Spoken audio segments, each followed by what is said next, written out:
BC reservation సాధన సమితి ఆధ్వర్యంలో ఈ నెల 15వ తేదీన కామారెడ్డిలో బీసీల ఆక్రోశ సభ నిర్వహించడం జరుగుతూ ఉంది.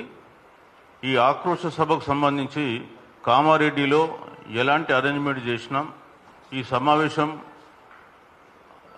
కామారెడ్డి సభ యొక్క విశేషాల గురించి చెప్పడానికి ఏర్పాటు చేయడం జరిగింది. అదేవిధంగా 42% రిజర్వేషన్ సాధన సమితి ఎందుకు ఏర్పాటు చేసినాం, వాని ఉద్దేశాల గురించి కూడా కొంత బ్రీఫ్గా ఎక్స్ప్లెయిన్ చేయడం జరుగుతుంది. మీ అందరికీ తెలుసు, రాష్ట్రంలో 42% రిజర్వేషన్లు విద్యా ఉద్యోగాలు స్థానిక సంస్థల్లో కల్పించడానికి రాష్ట్ర ప్రభుత్వం 2 బిల్లులు చేసి 9వ షెడ్యూల్లో ఇంక్లూడ్ చేయడానికి కేంద్ర ప్రభుత్వానికి పంపడం జరిగింది. కానీ కేంద్రం గత 7 నెలలుగా ఆ బిల్లుల మీద కూర్చొని ఎలాంటి చర్య తీసుకోకుండా వాటిని పక్కన పెట్టడం జరిగింది. మరి ఈ సందర్భంలో ప్రజలకు వాస్తవాలు వివరించాలి. ముఖ్యంగా ఏ పొలిటికల్ పార్టీలు బీసీలకు రిజర్వేషన్లు రాకుండా అడ్డుకుంటున్నాయి, అట్లాగే వివిధ సంఘాల పాత్ర ఏంటి అనే విషయం కూడా తెలియజేయాలి. సో దాని కొరకే మేము కామారెడ్డిలో ఈ 42% బీసీ రిజర్వేషన్ సాధన సమితి ఆధ్వర్యంలో 15th రోజు బీసీల ఆక్రోశ సభ ఏర్పాటు చేయడం జరిగింది.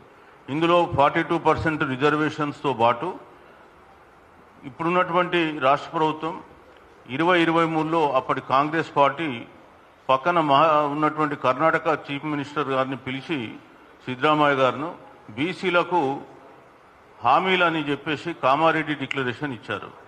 ఆ కామారెడ్డి డిక్లరేషన్ ద్వారా 21 హామీలు బీసీలకు ఇస్తే ఆ 21 హామీల్లో ఒక్క హామీ కూడా అమలు కాలే. అందుకే మరి ఏ గడ్డ మీద నుంచి అయితే వాళ్ళు కామారెడ్డి డిక్లరేషన్ బీసీలకు హామీ ఇచ్చి మరి హామీలు ఇచ్చి మర్చిపోయినారో, మళ్ళీ అదే గడ్డ మీద ఈ సమావేశం పెట్టి మరి హామీలు ఇచ్చి మర్చిపోయినటువంటి ప్రభుత్వం మరి వాటిని ఏమంటారనే విషయాన్ని కూడా మనం స్పష్టం చేయడం జరుగుతుంది. అదేవిధంగా ఈడబ్ల్యూఎస్ రిజర్వేషన్లు ఎవరు అడగకుండానే ఇచ్చినటువంటి బీజేపీ ప్రభుత్వం చాలా ఉదారంగా అగ్రకులాలకు ఇచ్చింది. కానీ బీసీలకు వస్తే 7 నెలల నుంచి వాళ్ళు దాన్ని అక్కడ కోల్డ్ స్టోరేజ్లో పెట్టి బీసీలు రోడ్ల మీద పడి ఉద్యమిస్తున్నా పట్టించుకోకుండా బీజేపీ ప్రభుత్వం వ్యవహరిస్తుంది. మరి ఆ బీజేపీ ప్రభుత్వం ప్రజల యొక్క ఆగ్రహానికి గురికాకుండా ఉండాలంటే ఈ వచ్చే శీతాకాల సమావేశాలు డిసెంబర్ 1 నుంచి 19 వరకు నిర్వహిస్తున్నారు. ఈ సమావేశాల్లో ఖచ్చితంగా ఈ బిల్లుని పార్లమెంట్లో ప్రవేశపెట్టి 9వ షెడ్యూల్లో చేర్చే